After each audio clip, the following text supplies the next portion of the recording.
একদা হজরত ইদ্রিস আলাইসাল্লাম তিনি তার ইবাদত ঘরে বসেছিলেন। সেই সময় একজন অপরিচিত ব্যক্তি তার কাছে আসলেন। হজরত ইদ্রিস আলাইসাল্লাম তাকে অভ্যর্থনা জানালেন। তখন তিনি তার নিকট বসতে জায়গা করে দিলেন।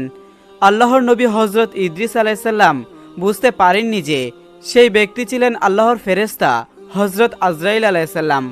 হজরত আজরাইল আলাইসাল্লাম ইদ্রিস আলাইসাল্লামের নিকট এসেছেন তার সাথে বন্ধুত্ব করার জন্য আর তার আগে দুইটি পরীক্ষা করার জন্য। ইদ্রিস আলাইসাল্লামের একটি নিয়ম ছিল, তিনি সর্বদাই রোজা রাখতে পছন্দ করতেন এবং প্রায় সময় তিনি রোজা রাখতেন। ওই দিনেও এর ব্যতিক্রম ছিল না। হজরত ইদ্রিস আলাইসাল্লাম রোজা অবস্থায় ছিলেন। সারাদিন অতিক্রম করার পর সন্ধ্যায় যখন ইফতারের সময় গনিয়ে এলো, হজরত ইদ্রিস আলাইসাল্লাম নিজের জন্য ও মেহমানের জন্য খাবারের ব্যবস্থা করলেন। হজরত ইদ্রিস আলাইসাল্লাম খাবার থেকে আহার করলেন, কিন্তু মেহমান সেখান থেকে বিন্দু পরিমাণও খাবার খাননি। যদিও ইদ্রিস আলাইসাল্লাম বারবার থেকে খাওয়ার জন্য বললেন, ভাই এখান থেকে আহার করুন, উক্ত মেহমান মোটেও খাবার গ্রহণ করেননি। কেননা তিনি কোনো সাধারণ মেহমান নয়, তিনি হচ্ছেন আল্লাহ তাআলার ফেরেশতা মালাকুল মউত আজরাইল আলাইসাল্লাম। আর ফেরেশতাদের স্বভাব হচ্ছে আমাদের মতো খাবার গ্রহণ করা লাগে না। ইদ্রিস আলাইসাল্লাম যেহেতু চিনতে পারেননি, এজন্য তিনি বারবার খাবার খাওয়ার জন্য তাকে অনুরোধ করেছিলেন। রাত্রিবেলা হলে ইদ্রিস আলাইসাল্লাম ঘুমানোর পূর্বে তাকে আবারও বললেন, ভাই আপনি খাবার গ্রহণ করুন, না হয় আপনার শরীর খারাপ করবে। কিন্তু ওই মেহমান মোটেও খাবার গ্রহণ করেননি। ইদ্রিস আলাইসাল্লাম খেয়াল করলেন সারাটি রাত আল্লাহ পাকের ইবাদতে উক্ত মেহমান কাটিয়ে দিয়েছেন। পরের দিন সকালবেলা ইদ্রিস আলাইসাল্লাম তাকে খাওয়ার জন্য বললেন, কিন্তু মেহমান মোটেও খাবার গ্রহণ করেননি। এবার হজরত ইদ্রিস আলাইসাল্লাম মেহমানকে বললেন, ভাই চলুন আমরা একটু আল্লাহর জমিনে ভ্রমণ করার জন্য বের হয়ে আল্লাহ তাআলার নিয়ামতগুলোকে দুই চোখে দেখে আল্লাহর শুকরিয়া আদায় করি। ইদ্রিস আলাইসাল্লামের কথা শুনে সে রাজি হলো। ইদ্রিস আলাইসাল্লাম তাকে নিয়ে বের হলেন। তারা দুইজন মিলে হাঁটতে হাঁটতে বহু দূর গেলেন। হঠাৎ তাদের সামনে প্রকাশিত হলো একটি বাগান। ওই বাগানে ছিল সম্পূর্ণ ফলমূলে ভর্তি। উক্ত মেহমান তখন বললেন, হে আল্লাহর নবী, চলুন আমরা ওই বাগানে গমন করি, সেখান থেকে কিছু ফল আরোহণ করে নেই এবং দুইজন মিলে ভক্ষণ করি। তখন মেহমানের কথা শুনে ইদ্রিস আলাইসাল্লাম খুবই রাগান্বিত হলেন এবং বললেন, আপনি তো এক আশ্চর্য ধরনের মানুষ, আপনার কি জানা নাই মানুষের সম্পদ ভক্ষণ করা সম্পূর্ণ আল্লাহ তাআলা হারাম করেছেন।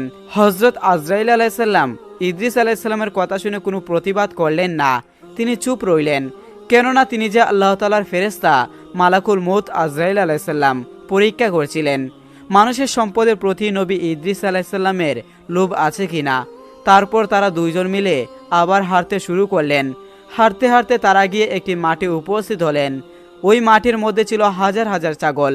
ছাগলগুলো দেখে উক্ত মেহমান ইদ্রিস আলাইসাল্লামকে লক্ষ্য করে বললেন, হে আল্লাহর নবী, চলুন আমরা ছাগলের পাল থেকে যে কোনো একটি ছাগল ধরে নিয়ে জবাই করে গোশত ভক্ষণ করি। নবী ইদ্রিস আলাইসাল্লাম এবারও রাগান্বিত হয়ে বললেন, আপনি তো আশ্চর্য ধরনের মানুষ, হালাল খাদ্য আপনার জন্য ভালো লাগে না আর মানুষের হারাম সম্পদ আপনার কাছে খুবই ভালো লাগে। আপনার কি জানা নাই মানুষের সম্পদ না জানিয়ে ভক্ষণ করা আল্লাহ তাআলা হারাম করেছেন। তখনও আজরাইল আলাইসাল্লাম ইদ্রিস আলাইসাল্লামের কথায় কোনো প্রতিবাদ করলেন না।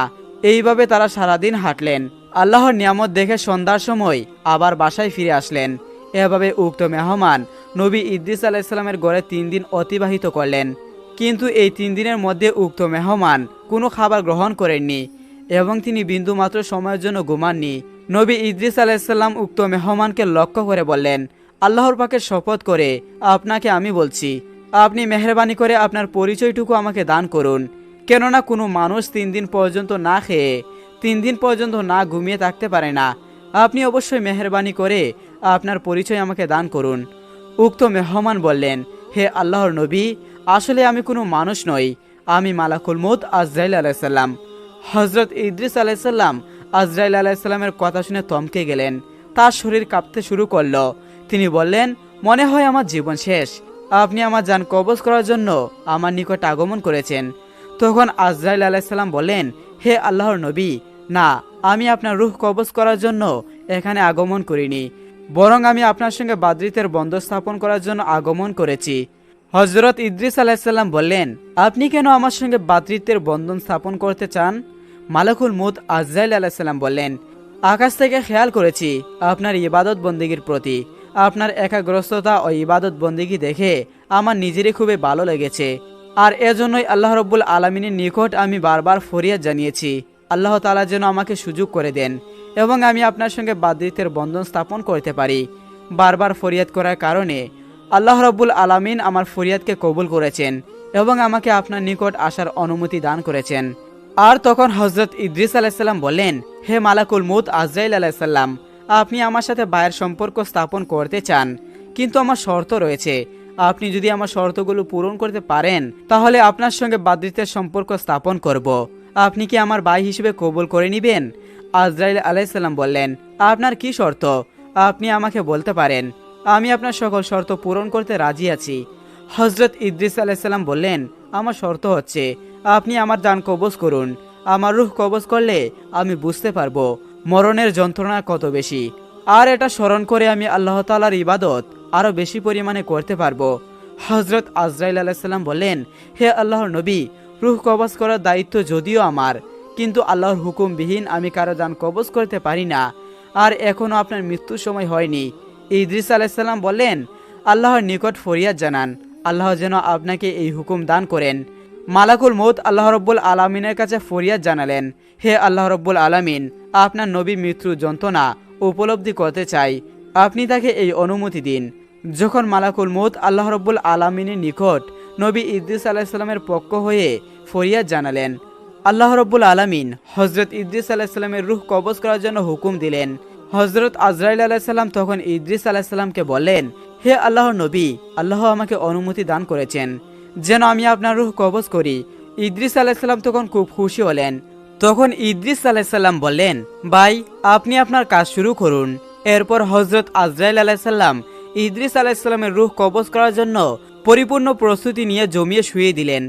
জমিনে শুয়ে দিয়ে ইদ্রিস আলাইসাল্লামের রূহ কবজ করা শুরু করলেন। হজরত আজরাইল আলাইসাল্লাম খেয়াল করলেন যেন ইদ্রিস আলাইসাল্লামের কষ্ট না হয়, এজন্য তার রূহ আস্তে আস্তে কবজ করেছিলেন। রূহ কবজ করা সম্পূর্ণ হলে আল্লাহ রব্বুল আলামিনের হুকুমে পুনরায় তার দেহের মধ্যে রূহ ফিরিয়ে দিলেন। অতঃপর হজরত ইদ্রিস আলাইসাল্লাম পুনরায় আবার জীবিত হলেন।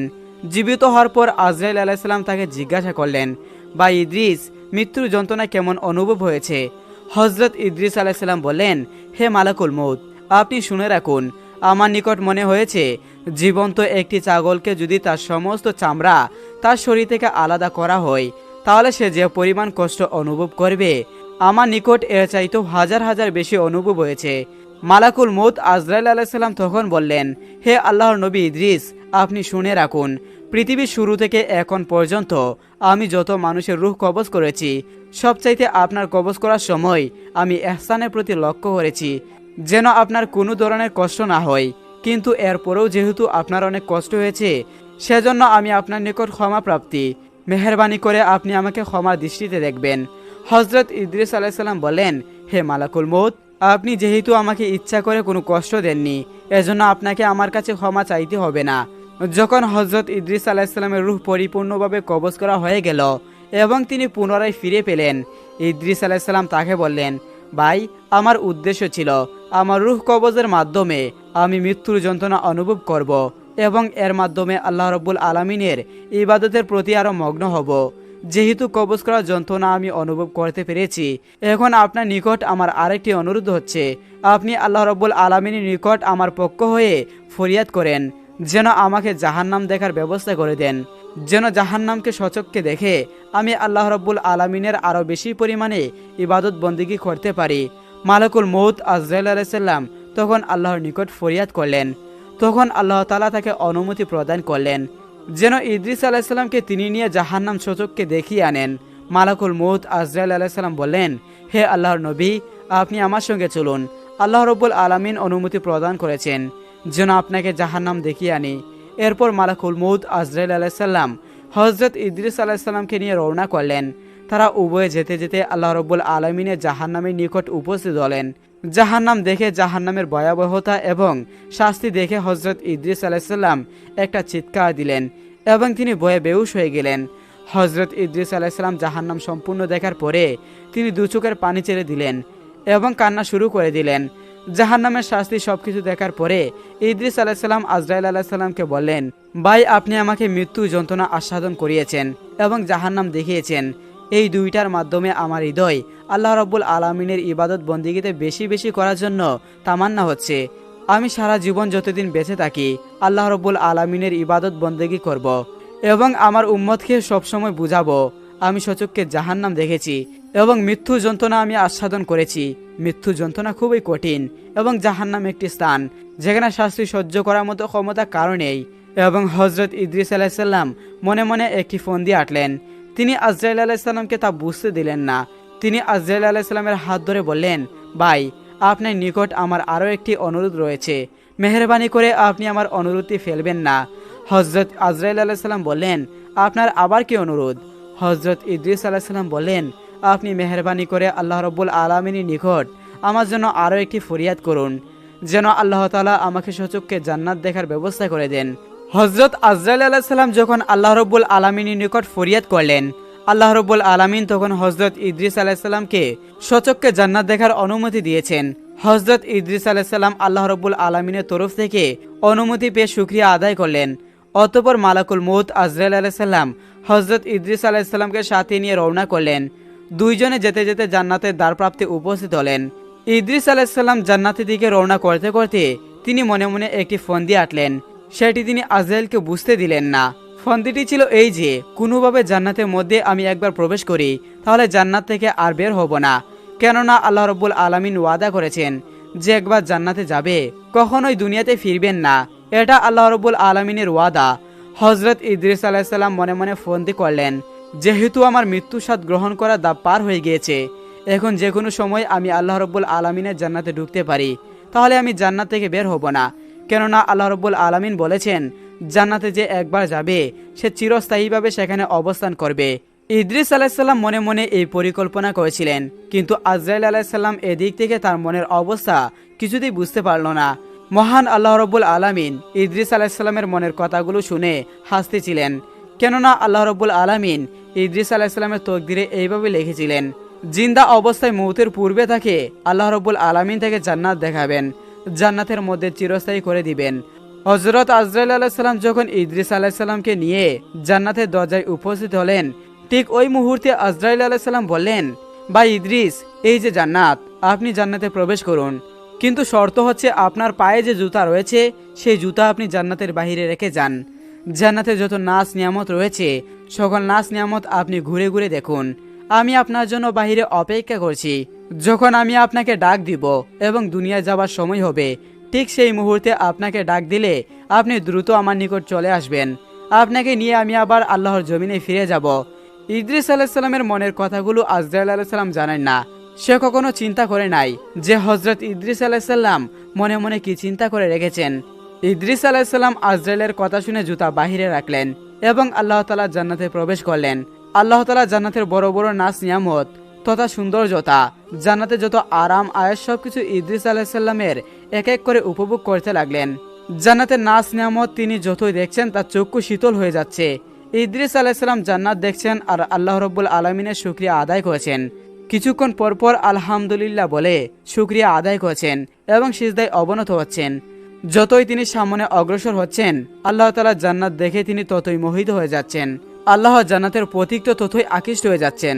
দীর্ঘ সময় যাওয়ার পর মালাকুল মউত জুড়ে একটি চিৎকার দিয়ে ডাক দিলেন, হে আল্লাহর নবী ইদ্রিস আলাইসাল্লাম, আপনি ফিরে আসুন। আমাদের দুনিয়া যাওয়ার সময় হয়ে গিয়েছে। এখনই আমরা দুনিয়ার দিকে রওনা দিব এবং আপনাকে দুনিয়ায় রেখে আমি আমার কর্মে ব্যস্ত হয়ে যাব, কেননা আল্লাহ রাব্বুল আলামিনের বিশাল দায়িত্বের বোঝা আমার মাথার উপর রয়েছে। আজরাইলের কথা শুনে তিনি জান্নাত থেকে পিছনে গেলেন। তিনি আস্তে আস্তে জান্নাতের বাহিরে আসলেন। জান্নাতের বাহিরে এসে জুতা পায়ে দিয়ে আবার জান্নাতের ভিতর ঢুকে গেলেন। তার এমন কাজ দেখে আজরাইল আলাইসাল্লাম বললেন, আপনি কেন আবার জান্নাতের ভিতর ঢুকলেন? আমাদের তো এক্ষুনি দুনিয়া দিকে যেতে হবে। ইদ্রিস আলাইসাল্লাম বললেন, আপনার সঙ্গে আমার শর্ত ছিল আমি যেন আবার ফিরে আসি এবং আমার জুতা যেন বাহিরে রেখে যাই। আপনার কথা মতো আমার জুতা বাহিরে রেখে গিয়েছি এবং জান্নাত ঘুরে আবার ফিরে এসেছি। আর আপনার সাথে যে ওয়াদা করেছিলাম সেই ওয়াদা আমি পূর্ণ করেছি। হয়তো আপনি একটি জিনিস ভুলে গিয়েছেন, মহান আল্লাহ রাব্বুল আলামিন ওয়াদা করেছেন মৌতের পর যদি কোনো ব্যক্তি জান্নাতে প্রবেশ করে সে চিরস্থায়ীভাবে জান্নাতে থেকে যাবে, কখনোই সে জান্নাত থেকে বের হবে না। আপনি আমার রূহ কবজ করেছেন, অর্থাৎ আমার মৌত হয়েছে, মৌতের পর আমি জান্নাতে ঢুকেছি। আর আল্লাহ তাআলার ওয়াদা হচ্ছে কেউ যদি জান্নাতে ঢুকে তাহলে সে আর বের হতে হবে না। আমি যেহেতু জান্নাতে ঢুকেছি মৃত্যুর পর, অতঃপর আল্লাহর হুকুম আমার জন্য বাস্তবায়িত হবে, আমি জান্নাত থেকে বের হব না। জান্নাত থেকে বের হতে অস্বীকার জানালেন। তখন আজরাইল আলাইহিস সালাম জোরাজুরি করতে লাগলেন। মালাকুল মউত আজরাইল আলাইহিস সালামের জবাব শুনে কর্তব্য স্থির করতে না পেরে দাঁড়িয়ে রইলেন। আল্লাহ তাআলা তখন আজরাইল আলাইহিস সালামকে লক্ষ্য করে বললেন, আজরাইল, ইদ্রিসকে বেহেশতে থাকতে দাও, তার ভাগ্যে আমি এরূপ ঘটনা লিপিবদ্ধ করে রেখেছিলাম। অতঃপর হযরত ইদ্রিস আলাইহিস সালাম মহাসুখে বেহেশতে বসবাস করতে লাগলেন।